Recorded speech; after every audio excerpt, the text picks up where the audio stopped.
Cole came home at 2 in the morning, smelling like the wrong alpha. He could still feel it.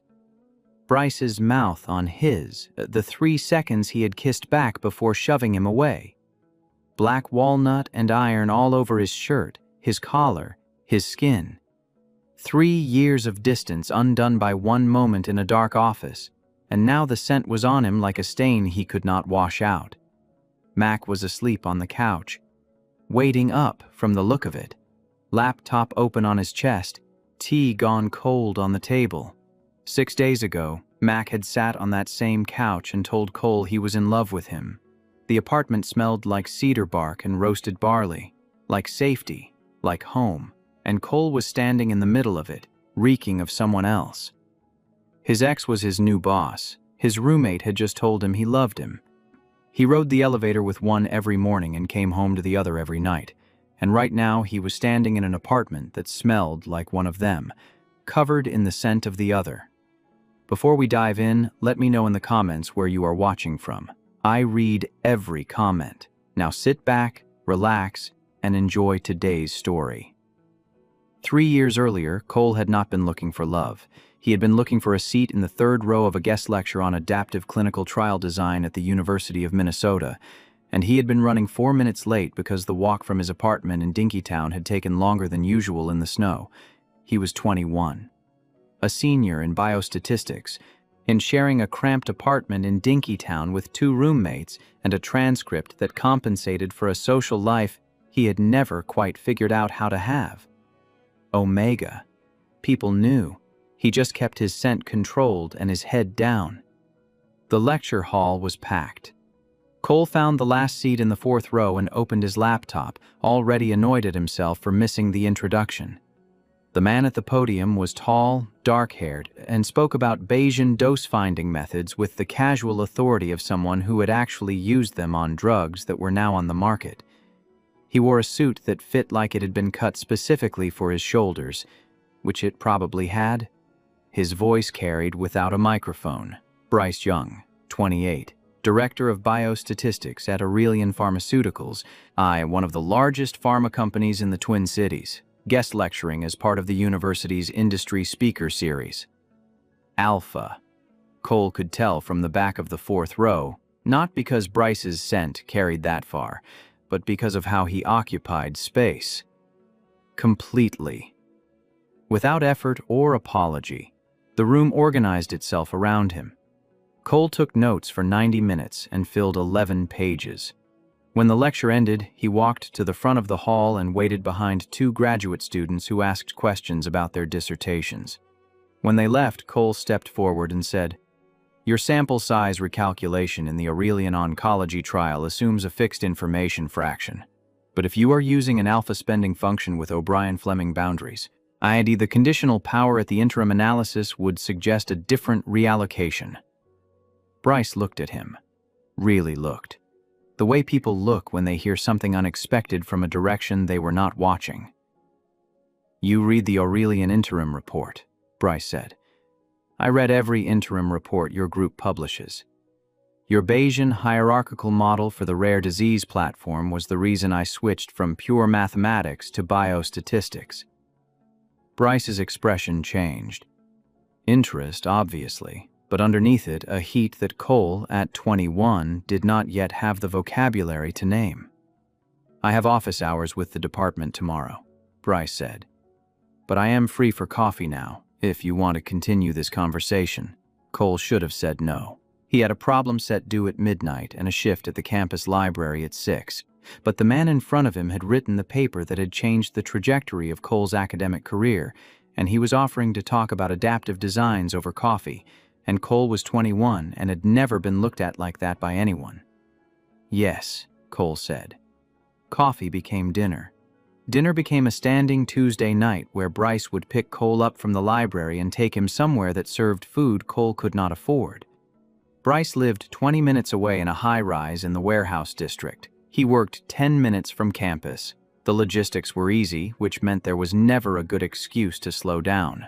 Cole protested the first 3 times. By the 4th, he had stopped protesting and started looking forward to Tuesdays with an intensity that frightened him. Bryce was 7 years older. He had built a career that most people twice his age would envy.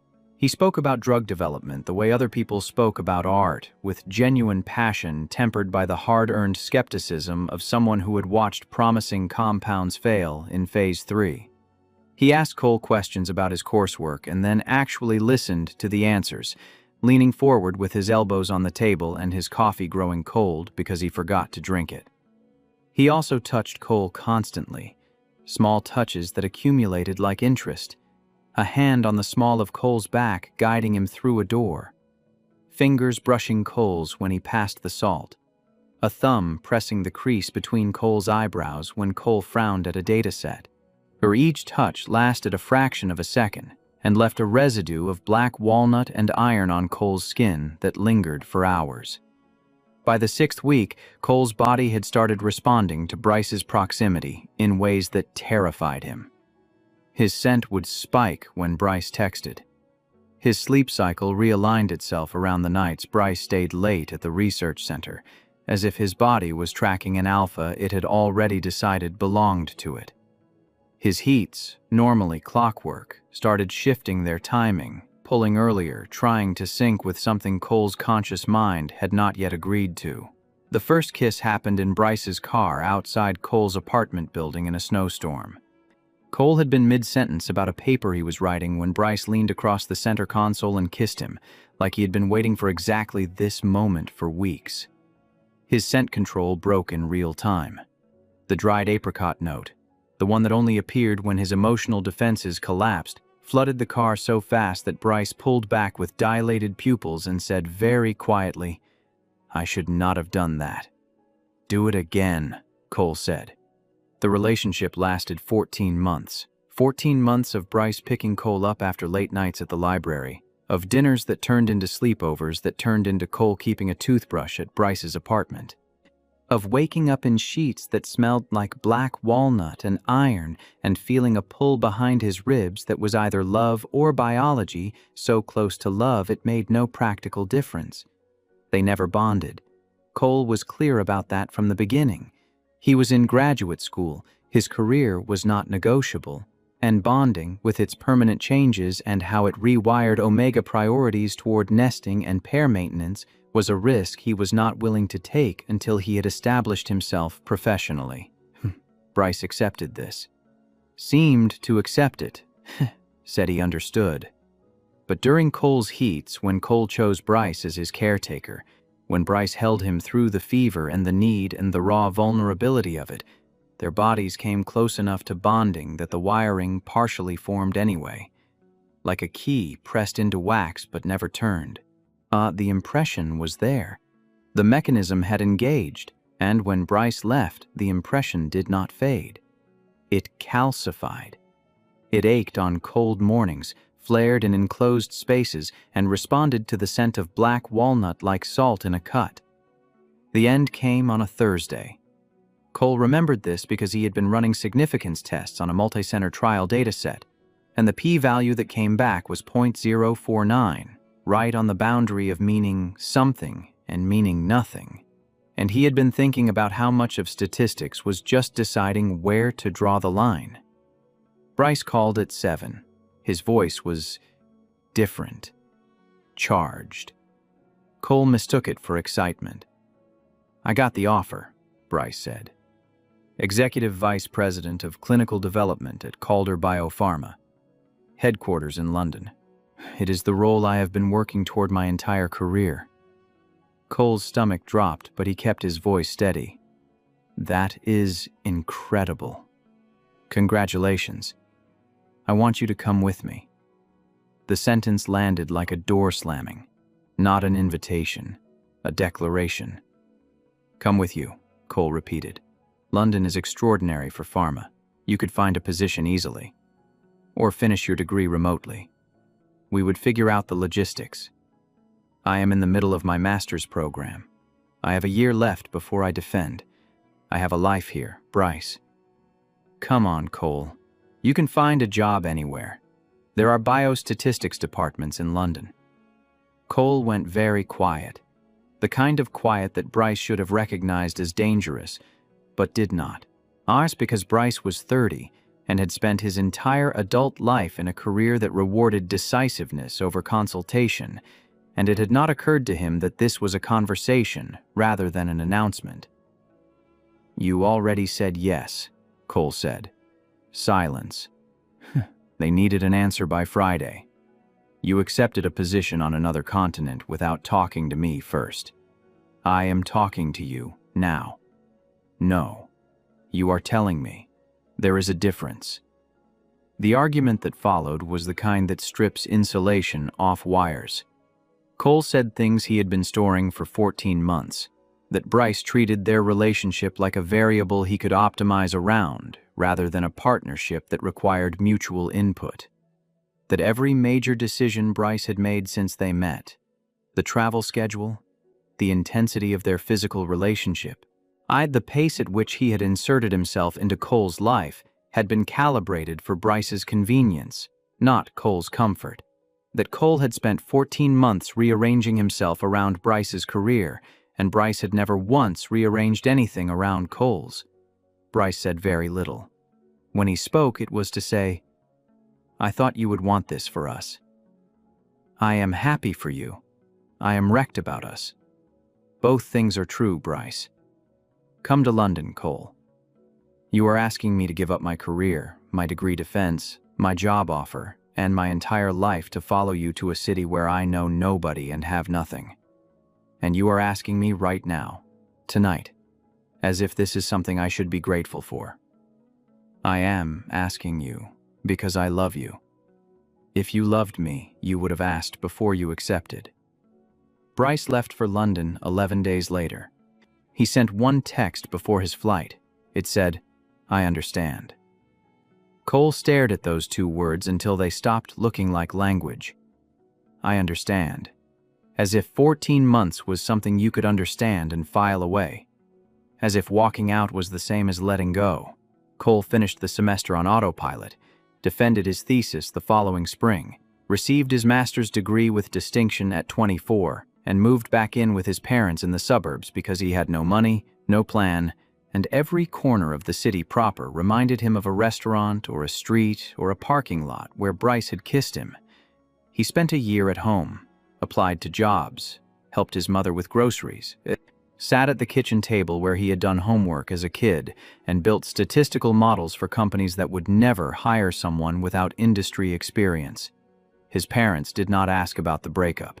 They could smell the grief on him, the sour edge his scent had taken on, and they gave him space the way parents do when they know their child is hurting, but also know that pushing will make it worse. The Vantage Biopharma offer came 11 months later. Junior biostatistician. Good salary, good team. He signed a lease in North Loop, a neighborhood he had never spent time in, far from the university district where everything reminded him of Bryce. He threw himself into work, showed up early, stayed late, built a routine that left no room for thinking about Bryce. He chose Vantage partly because Bryce was safely in London. Like different company, different building, different part of town. No risk of running into him at a conference or a coffee shop, or so Cole thought. The apartment in North Loop came through a posting on a company message board. 2-bedroom converted warehouse, exposed brick. Reasonable rent, split 2 ways. Cole's new roommate was a 25-year-old software developer at Google's Minneapolis office named Mac. Mac was not what Cole expected. He was alpha, which had given Cole pause when they first met, but his scent was so muted that most people assumed he was beta. His scent, dry cedar bark and roasted barley, registered as pleasant background warmth rather than alpha assertion. It was the kind of scent you stopped noticing after a few days, the same way you stop noticing a room that is exactly the right temperature. And except Cole never quite stopped noticing. He told himself he had. But a year into sharing an apartment with Mac, Cole's nervous system had organized itself around that scent, unconsciously, completely, without either of them deciding it should. Mac worked from home 3 days a week. He wrote code in the living room with his headphones around his neck, never on his ears because he said he liked hearing the sounds of the apartment. What he meant, Cole eventually realized, was that he liked hearing Cole. The sound of Cole's key in the lock, Cole's footsteps on the hardwood. Cole sighed one way when he was frustrated with a data set, another way when he was tired, and a third way when he was content. Mac had cataloged all three without ever mentioning it. They cooked together most nights, only two people whose rhythms had synchronized so thoroughly that the choreography of a shared kitchen felt natural. Mac chopped. Cole seasoned. They moved around each other in the narrow galley space without collision, adjusting around each other without thinking about it. Cole's friends noticed before either of them did. "You know he is in love with you, right?" said his colleague, a bonded Omega named Felix who worked in the same department. Cole had been eating a sandwich at his desk. He stopped chewing. "Mac is my roommate." "Mac is your roommate who grocery shops based on what you mentioned wanting to eat 3 days ago. Mac is your roommate who rearranged his work schedule so he finishes before you get home because, and I am quoting him here, he likes the apartment better when you are in it. Mac is your roommate whose scent is all over you right now, and not in a way that suggests you bumped into each other in the hallway." Cole looked down at his sleeves, lifted one to his nose. Cedar bark and roasted barley, faint but unmistakable, layered into the fabric of his shirt. Mac had not touched him. Cole had just been sitting on a couch that smelled like both of them, wearing clothes stored in a closet that smelled like both of them, living in an apartment where their scents had been mingling for so long that the separation was no longer clean. "That does not mean anything," Cole said. "We live together. Scent transfer happens." Felix gave him a look that suggested Cole's statistical training should have made him better at evaluating evidence. Cole went home that night and paid attention. Really paid attention. He watched Mac code on the couch with one foot tucked under his leg and a mug of tea going cold on the side table. He watched Mac look up when Cole walked through the door, and he saw the exact moment Mac's expression shifted, a fractional softening around his eyes that lasted half a second before he rearranged it into casual friendliness. "Hey," Mac said, "there is leftover stew. I made extra." He always made extra. Cole had never once asked him to. "Thanks," Cole said, and went to the kitchen, and stood in front of the open refrigerator until his face cooled down. The thing about Mac was that he never pushed, never angled for more than what they had. He existed in Cole's space with a patience that was either saint-like or strategic, and Cole could not decide which. Mac left the bathroom door open when he showered but never walked out without a towel. He fell asleep on the couch during movie nights, and his head would drift toward Cole's shoulder as if drawn by a gravity neither of them had agreed to acknowledge, and in the morning neither of them mentioned it. They were cooking up a romance. Cole knew this. He could feel it in the charged silences and the accidental touches that neither of them pulled away from quickly enough, and the fact that Cole had started falling asleep easier on the nights when Mac stayed up late, coding in the living room, because the sound of keystrokes through the wall had become synonymous with safety. And then Bryce showed up.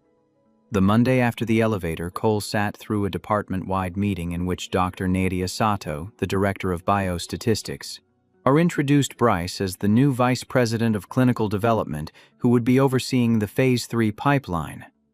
Bryce shook hands, smiled, made a joke about Minneapolis winters that got polite laughter. He did not look at Cole once, which was worse than if he had, because the deliberateness of the avoidance meant he knew exactly where Cole was sitting. After the meeting, Dr. Sato pulled Cole into her office. "I am putting you on the Meridian trial reanalysis." Cole's stomach dropped.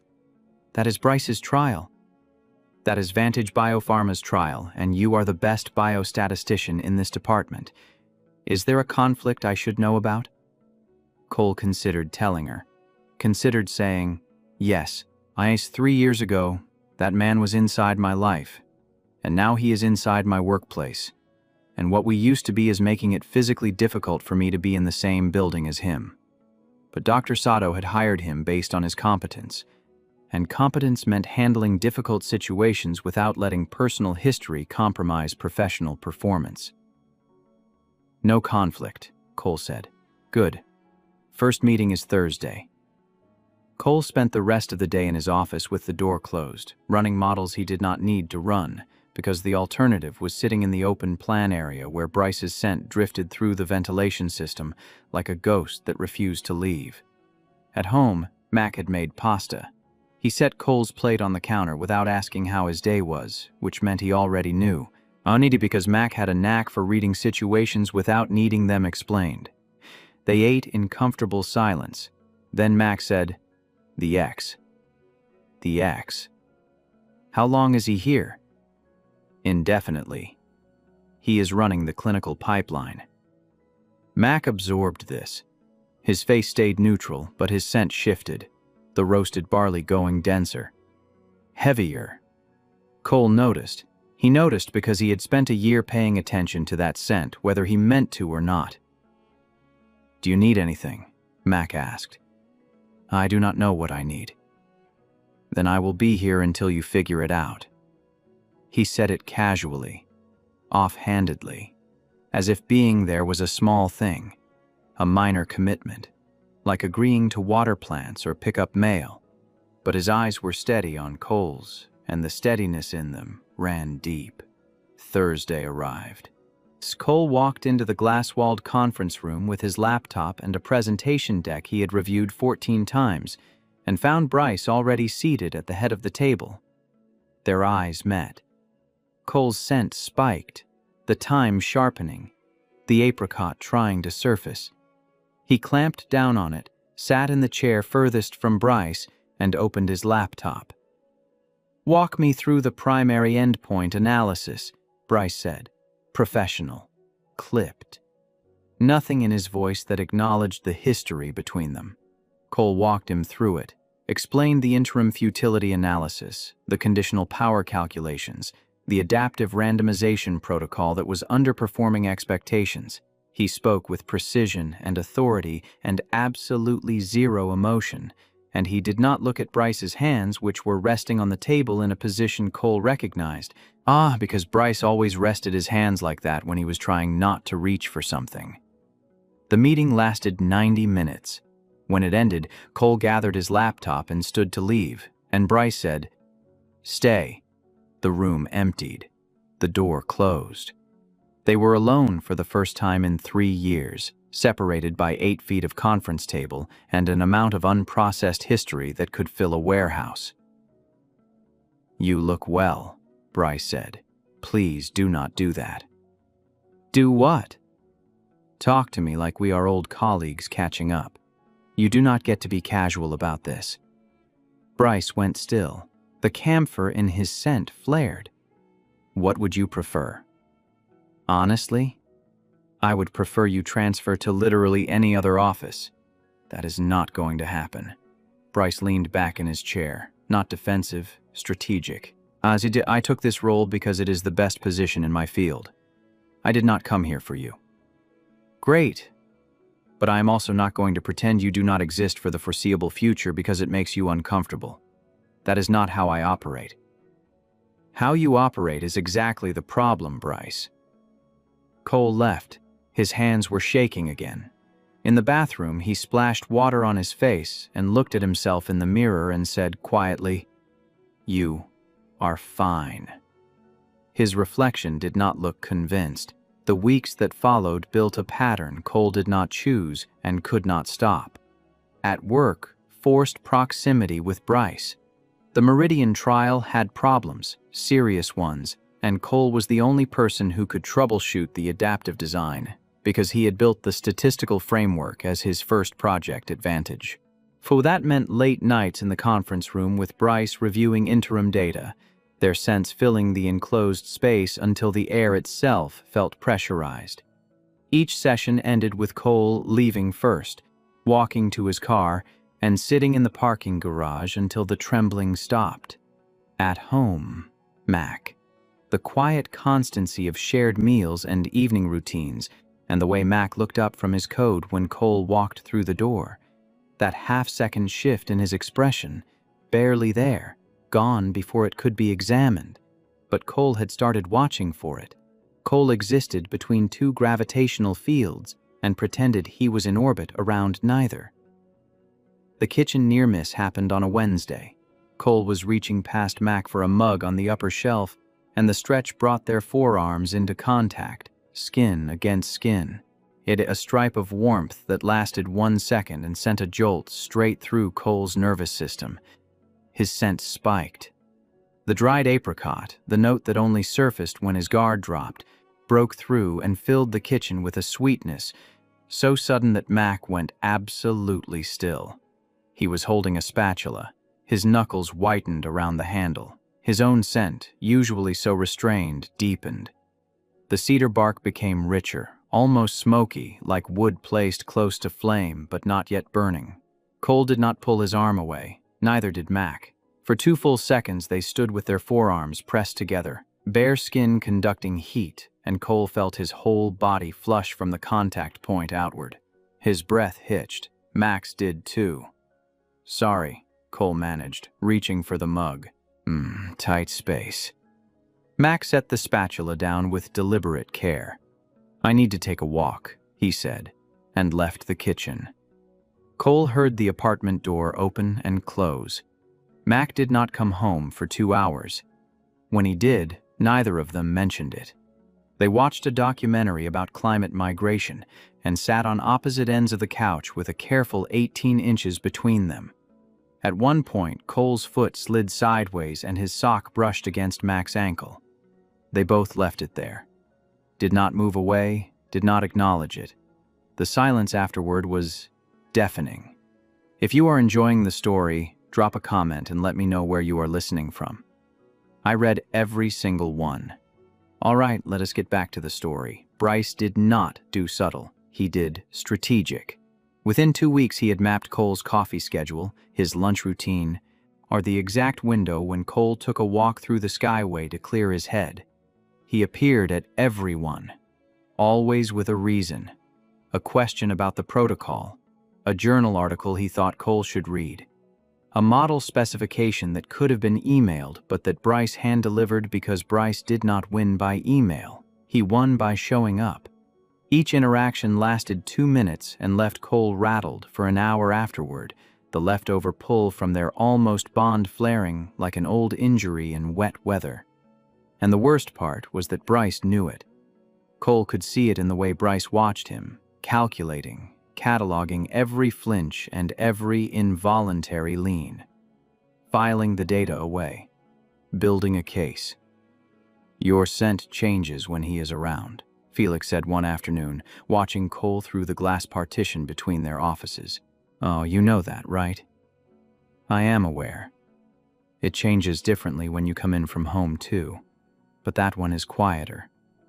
Cole looked at him sharply. "Meaning what?" Felix shrugged. "Meaning your biology is telling a more interesting story than you are." He paused. "For what it is worth, the home one smells better on you. Like you fit inside it instead of fighting against it." Cole spent the rest of the afternoon pretending that observation did not unsettle him. The late-night lab incident happened 6 weeks after Bryce's arrival.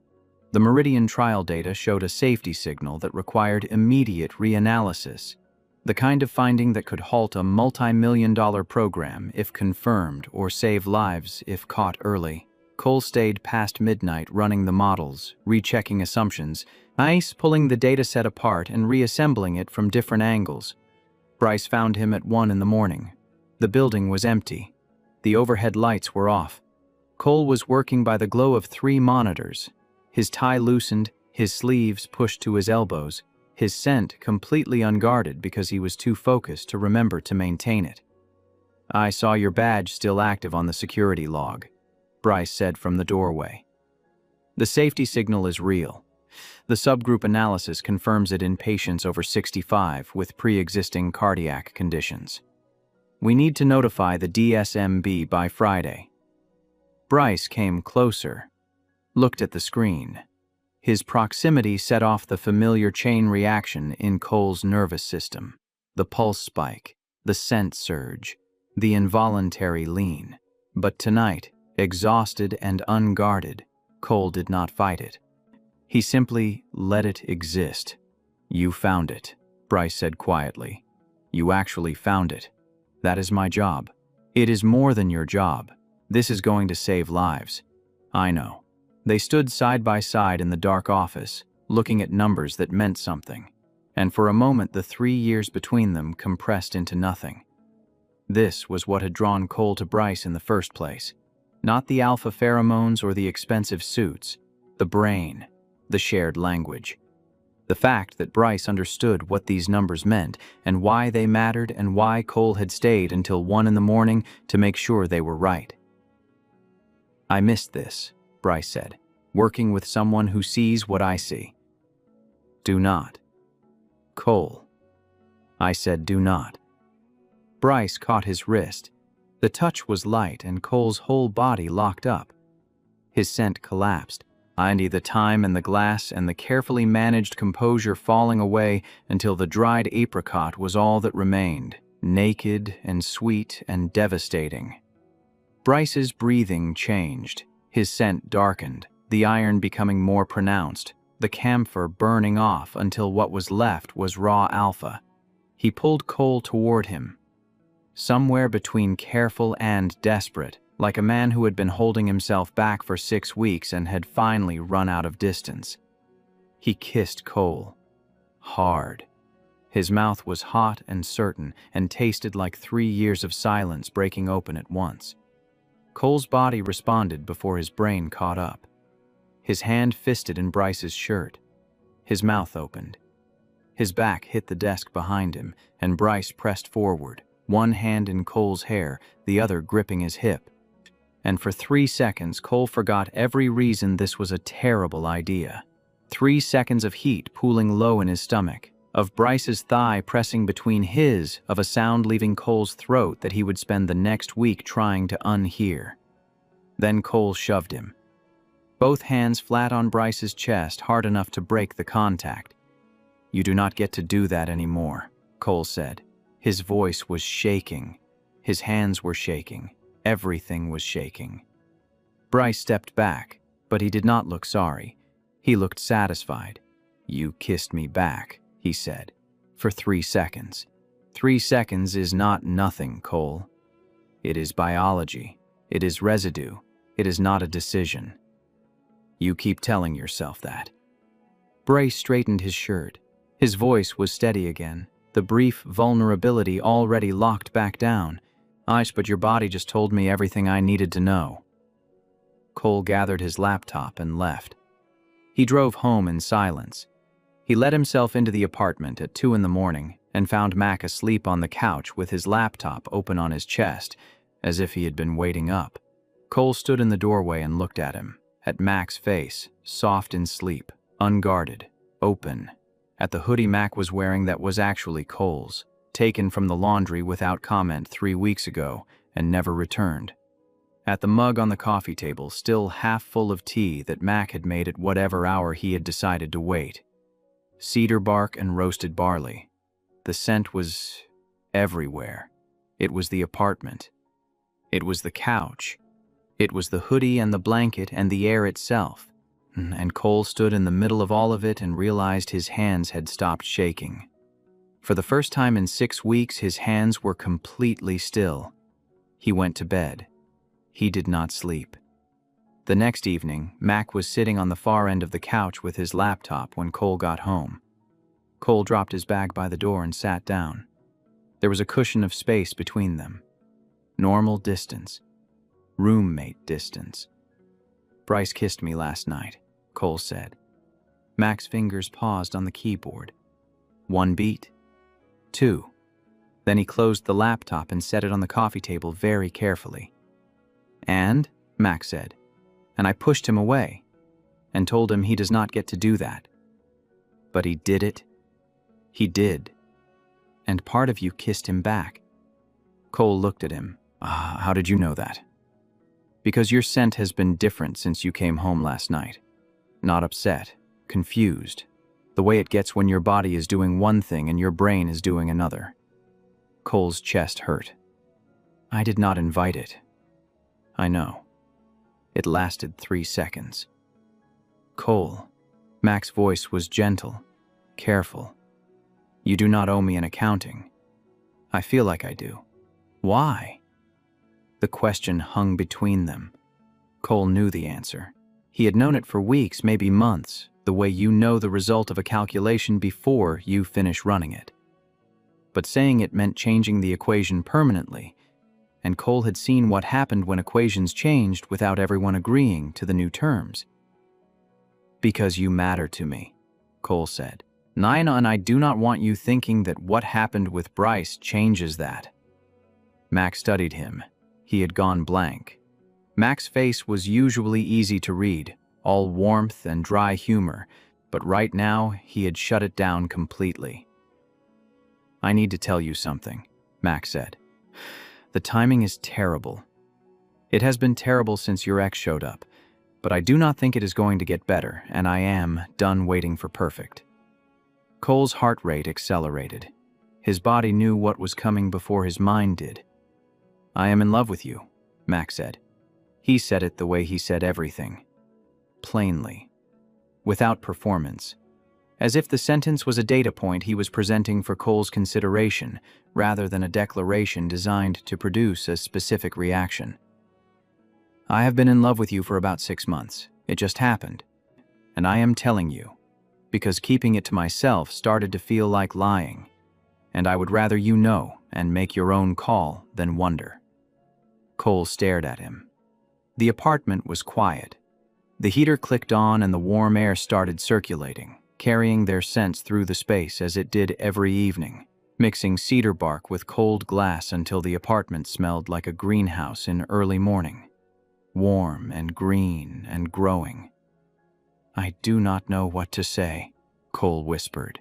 You do not have to say anything. I meant what I said. This is not a timer. There is no deadline. Mac. Yeah? I think I have been falling for you and calling it something else. Mac went still. His eyes widened, just slightly. He inhaled. The roasted barley in his scent went dark and sweet, like malt sugar in a hot pan. And Cole realized he had never smelled that note before, because Mac had been keeping it hidden, locked behind the same careful control that Cole used on his own biology. I am not asking you to decide anything tonight, Mac said. I just needed you to know. They sat on opposite ends of the couch. The space between them was the same 18 inches that had been there all evening, but it felt different now. Charged, mapped. Like every inch had been measured and assigned meaning. At midnight, Cole got up for water. Mac was already in the kitchen. They stood on opposite sides of the counter in the dark, close enough to feel each other's warmth. The window above the sink showed their reflections superimposed on the Minneapolis skyline. 2 shapes in a dark room, nearly touching. I am scared, Cole said. Of what? Of choosing wrong. Of making the same mistake I made with Bryce, except this time it would be worse because I would lose my home too. You will not lose your home. You cannot promise that.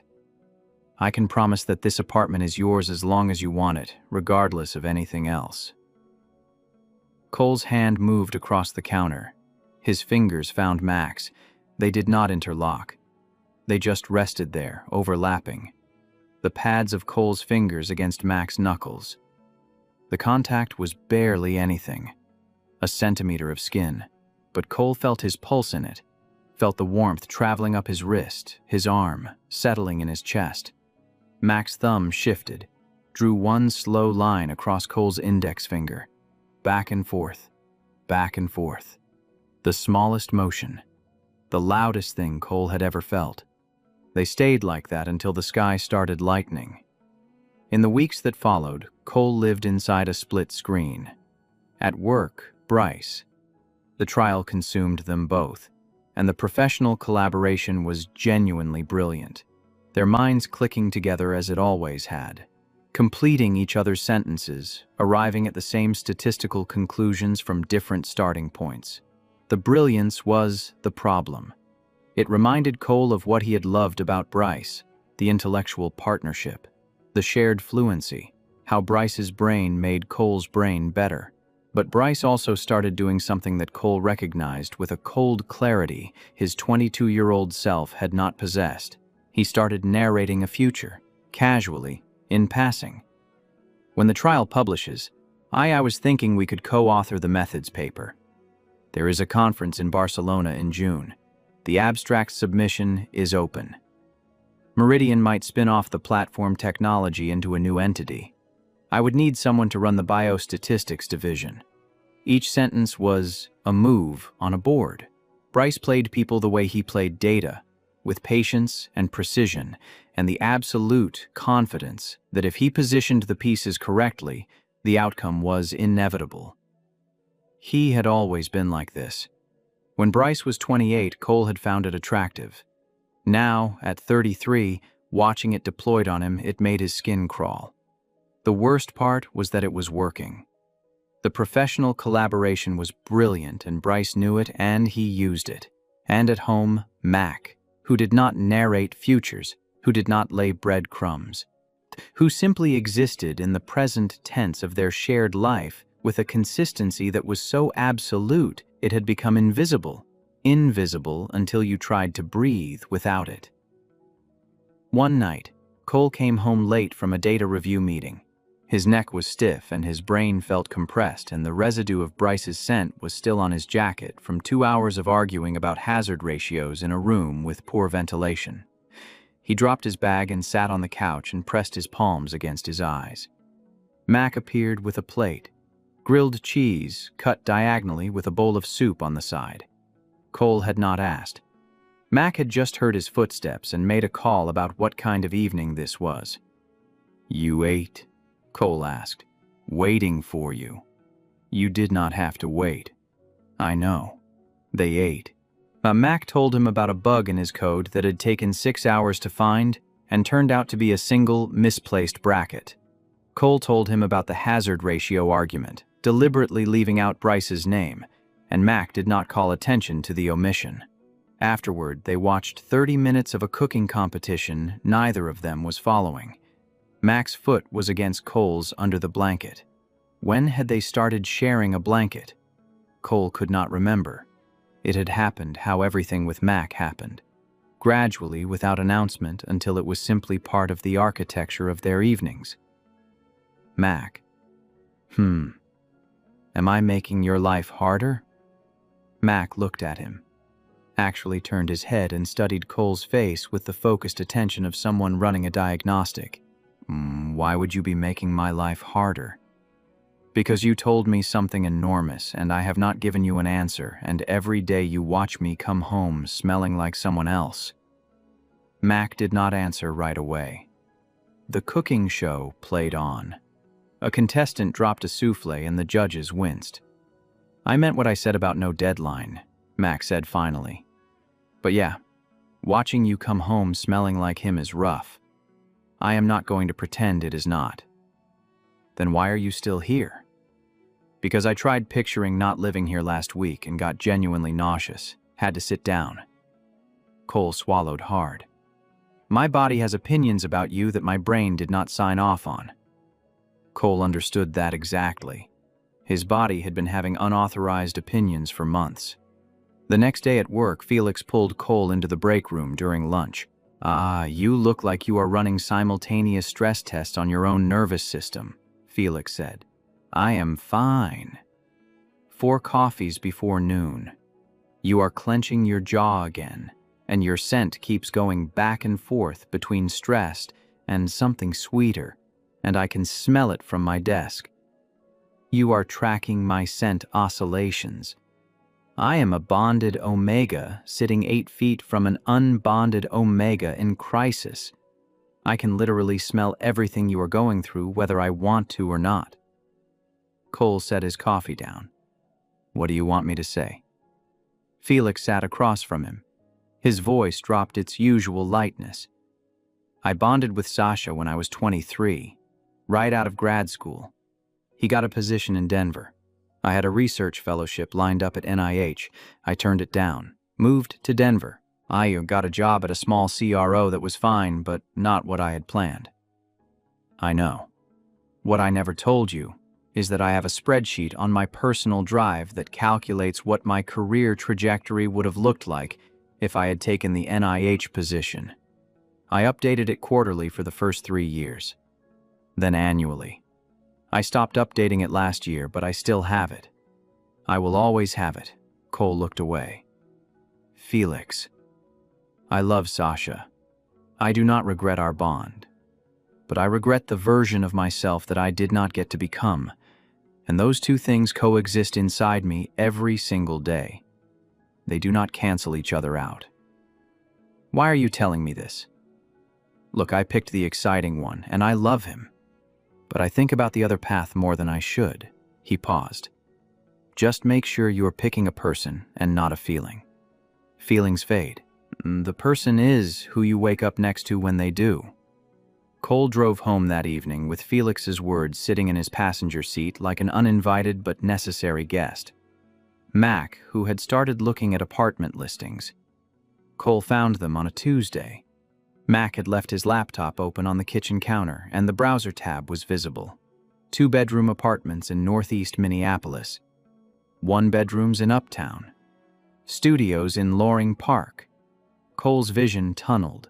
His hands went cold. He stood in the kitchen staring at those listings and felt the ground move under him. Not metaphorically. His balance actually shifted. His hands gripped the counter and his vision went narrow and specific. Mac came out of his room and stopped when he saw Cole's face. "You are looking at apartments," Cole said. Mac's expression closed. "I started looking last week. Why? Because you need space to figure out what you want, and I cannot give you space while sleeping 15 feet from you. My scent is all over this apartment. Your biology is responding to it whether you want it to or not, and I do not want to be the reason you stay. I do not want to be the default, the familiar option, the path of least resistance. You think that is what this is? Path of least resistance? I think you are standing between a man who lit your brain on fire and a man who makes your apartment feel safe, and those are not equivalent offers, and I do not want you choosing safe, because it is easier than choosing fire." "That is the stupidest thing you have ever said to me." Mac flinched. "Cole." "No." Cole's voice was rising now, which was unusual, because Cole's voice almost never rose. He was a man of controlled tones and precise language, and the fact that control was failing said more than the words themselves. "You do not get to make this decision for me. Bryce did that. Bryce made a decision about our future without consulting me and called it love, and I will not let you do the same thing from the other direction. I am not Bryce. Then stop acting like him. Stop deciding what is best for me without asking what I want. What do you want? I want you to stop packing." The sentence ricocheted off the brick walls. The apartment was very quiet afterward. Mac stood by the hallway, his laptop dangling from one hand. Cole stood in the kitchen, breathing hard, his scent wide open, apricot and thyme and cold glass, and underneath all of it, in a note that smelled like roots and soil and decision. "I need to think," Cole said more quietly, "but I need to think with you here, in this apartment, where you belong." Mac set his laptop on the counter. "Okay. Okay? I am here. That has always been true." Cole pressed his palms against the counter. "I know." The following Monday, Cole walked into Bryce's office and closed the door. Bryce looked up from his laptop. His scent responded immediately, the iron and walnut sharpening with attention, the camphor receding in a way that meant his defenses were lowering. After 6 weeks of proximity, he still reacted to Cole like a match near gasoline. Cole could feel the pull, the leftover wiring from their almost bond, insisting this alpha still mattered. The key in the wax impression pressing deeper. I need to tell you something," Cole said. Bryce closed his laptop. "Sit down." "No, this will be quick." Cole did not sit, did not soften his voice. did not give Bryce any of the preamble that Bryce's face was already preparing to receive graciously. "I am done. Whatever you think is still happening between us, it is not. Cole, I am not asking for your input on this." Bryce leaned back, crossed his arms. The move looked casual, but Cole recognized it as the posture Bryce took in negotiations when he was about to change tactics. "You kissed me back 3 weeks ago. My body reacted to yours. That is chemistry, not a choice. And I am tired of you treating it like evidence." "Because it is evidence. It is leftover wiring from a relationship you walked out of. That is all it is. You do not believe that. I do not care if I believe it, Bryce. It does not matter. You left. You made a decision about both of our lives without consulting me. You got on a plane and you sent me 2 words. And now you are back and you are doing the same thing. Running calculations, positioning pieces, assuming the outcome is inevitable because it always was before." Cole's voice stayed flat, controlled. The anger had burned through its hot phase weeks ago, and what was left was flat and certain. "I am not a variable you can optimize. I am not trying to optimize you. You have been doing it since the day you showed up. The coffee runs, the journal articles, the conference in Barcelona. You are playing a long game and I can see every move. I need you to hear me when I tell you it is not going to work. And your roommate? That is none of your business. It is, if I am losing you to him. You are not losing me to him, Bryce. You lost me 3 years ago when you got on a plane. He has nothing to do with it." Bryce stood up, paced to the window. Cole could see him running calculations, as he always did, trying to find the angle, the variable he could adjust to change the outcome. Bryce did not lose. It was not in his wiring. "I came back," Bryce said. "I came back and I am standing here telling you I made a mistake. What else do you want from me?" "Nothing." Cole said it quietly, and that was what made it land. "I do not want anything from you anymore. That is what I am trying to tell you." Bryce turned. His scent was sharp with iron. Cornered. You are making a mistake." "Maybe, but it is mine to make. You do not get a vote in this one." A long silence. Bryce exhaled. Cole had never heard him make that sound before, like a man accepting a result he could not argue with. "He better be good to you," Bryce said. His voice was tight. "Goodbye, Bryce. This is not how I wanted this to go." "I know, but it is how it went." Bryce stood there for another second. Cole could see him fighting the instinct to make one more argument, run one more play. Then he stopped trying. He walked out. Cole sat in the quiet office and waited to feel something. Relief came first, then a sadness that was smaller than he expected, the size of a bruise rather than a wound. He picked up his phone and texted Mac. "What are we doing for dinner?" Cole stood, turned toward the door, then stopped. "For what it is worth," he said without turning around, "London was the right decision for your career, and leaving me was the wrong decision for your life. Those can both be true at the same time." He left the office. He took the elevator to the lobby. He walked through the atrium and out into the Minneapolis cold and stood on the same spot where he had stood 6 weeks ago, shaking and disoriented and unable to breathe. This time he was not shaking. This time the cold felt like clarity. He drove home. It was 4:30 in the afternoon, early for him, and Mac was on the couch with his laptop open and his headphones around his neck, and he looked up when Cole walked through the door, and his whole face changed for half a second before he caught it. Cole walked to the couch. Mac watched him, his expression cycling through surprise, then caution, then a look Cole had never seen on him before, hope, barely contained. There was a box on the floor near the hallway, one of Mac's packing boxes, half filled, a folded shirt visible at the top. Cole reached into the box and took the shirt out. He walked to Mac's room. He opened the dresser drawer. He put the shirt back. Then he came back to the living room and took another item from the box. Mac's copy of a book they had argued about in their first week as roommates, a light-hearted argument that had lasted 3 hours and ended with both of them laughing until Mac snorted tea through his nose. Cole placed it back on the bookshelf. He returned a coffee mug, a phone charger, a pair of running shoes.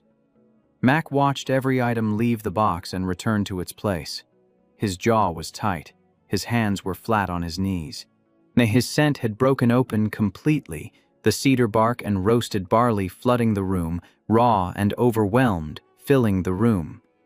"Cole," Mac said, Don't what? Don't do this if you are not sure. I meant what I said. I would rather lose you honestly than keep you out of guilt." Cole sat on the couch, right next to Mac, close enough that their knees touched. He took Mac's face in both hands. "I talked to Bryce today," Cole said. "Told him it is done." Mac searched his face. "Are you okay?" "Yeah, I am." And he meant it. "Mac, I need you to hear something. You are not the safe choice. You are not the consolation prize. You are not what I am settling for because the other thing did not work out. Okay? You are the first person who ever made me feel like I could just exist without performing. Odds like I could come home and be tired and boring and you would still be there, and I did not know I needed that until you gave it to me." He kissed Mac. This kiss was calm. His choice, made with his whole brain, every part of him agreeing for once. He kissed him. Slow. Deliberate. His thumbs traced Mac's jaw and he felt Mac's breath stutter against his mouth. Then Mac's hands were on his waist, pulling him closer, and the kiss deepened into something that made Cole's knees go soft. Mac kissed like he did everything else, thoroughly, without rush, like he had been studying for this specific exam for months and was finally allowed to show his work. His teeth caught Cole's lower lip, and Cole made a sound that surprised both of them. Mac pulled back. He was breathing hard. His face was flushed. His scent had cracked wide open for the first time, the muted quality gone, and what was underneath hit Cole like walking into a wall, rich and warm and layered, cedar and barley and a warmth underneath that Cole had no name for. Alpha. Completely, unmistakably alpha. Cole had been living with this scent for a year and had never once smelled the full thing. "You have been holding back," Cole whispered. "You have no idea," Mac said, and his voice was wrecked. They pulled apart. Mac's forehead rested against Cole's. "Fair warning," Mac said, barely above a whisper. "I have been in love with you for months and I have zero idea what I am doing now. You have been doing it this whole time. Just keep going." "Cooking too much and stealing your hoodies?" "Exactly that." He smiled. It was the first real smile Cole had seen from him since Bryce arrived, and Cole's stomach flipped. This was what he wanted. This exact thing. The guy on the couch in the stolen hoodie who smiled like the sun just came out. 3 months later, the Meridian trial published its results. The safety signal Cole had identified led to a protocol amendment that carved out the at-risk subgroup and ultimately saved the program. Bryce presented the results at a conference in Geneva. Cole's name was on the methods paper as co-author. It was a clean collaboration, professional and productive. And if something in Bryce's tone shifted when they worked late, if his scent occasionally flared when Cole leaned across the table to point at a data visualization, neither of them mentioned it. Bryce transferred to the San Francisco office in February. Cole found out through company email, which told him everything about where they stood now. On his last day, Bryce stopped by Cole's office. He leaned against the doorframe with his arms crossed, and for a second he looked exactly like the man who had stood at the front of that lecture hall 5 years ago. Confident, certain, used to getting what he wanted. "San Francisco," he said. "I heard. The pipeline there is better anyway. Larger patient population. More Phase 1 opportunities." He was doing it again, framing his exit as a strategic decision rather than a retreat. Cole recognized the move because Bryce had used it when he left for London. "I am not leaving you. I am pursuing an opportunity." "Good luck with it," Cole said. Bryce looked at him for a long moment. The mask slipped, just for a second. And underneath he looked frustrated and genuinely hurt. Then it was gone. "For what it is worth," Bryce said, "I did not come back just for the job. I know you do not believe that. But it is true. I believe you." "Then why was it not enough?" Cole could have given him the real answer, could have explained about the apartment that smelled like cedar bark and the roommate who cooked extra, and the quiet that had rebuilt something Bryce had broken. But Bryce would hear it as competition, as a problem to solve, as a variable to optimize, and Cole was tired of being optimized. "Because coming back is not the same as staying," Cole said, "and I needed someone who stays." Bryce's jaw worked. He nodded once, sharp, how he acknowledged data he did not like but could not dispute. Then he straightened up and walked out without looking back. Cole watched the empty doorway for a while. Then he picked up his phone and texted Mac. "What are we doing for dinner?" At home, the apartment had changed. Not physically.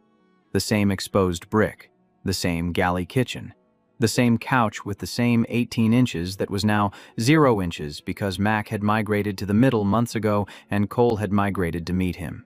But the scent had changed. Cole's cold glass and crushed thyme had woven so thoroughly into Mac's cedar bark and roasted barley that the apartment no longer smelled like two people sharing a space. It smelled like one thing. Greenhouse in early morning, warm and green and growing. Felix had been right. Cole noticed it for the first time on a Saturday in March. He had been out running errands, and when he opened the apartment door, the scent hit him like walking into a warm room from the cold. Cedar and thyme and barley and glass. All of it. Together. He stood in the doorway breathing it in and realized he could not separate the notes anymore. Could not tell which ones were his and which were Mac's. His body had been quietly rewriting its own chemistry for months, absorbing Mac's scent into its own baseline without asking permission. Mac was in the kitchen. He had made coffee. 2 mugs on the counter, one black, one with too much sugar. Cole had never told him how he took his coffee. Mac had just figured it out. "Morning," Mac said without looking up. "Morning." Cole took the mug. Their fingers brushed. Neither of them flinched. Neither of them pulled away. It was the smallest thing in the world, and it was everything. He leaned against the counter next to Mac, close enough that their shoulders touched. Closed his eyes. Let his scent do whatever it wanted. For the first time in years, it did not smell like fear. The end. Thank you for listening. If you enjoyed the story, tell me your thoughts in the comments. I would love to hear from you.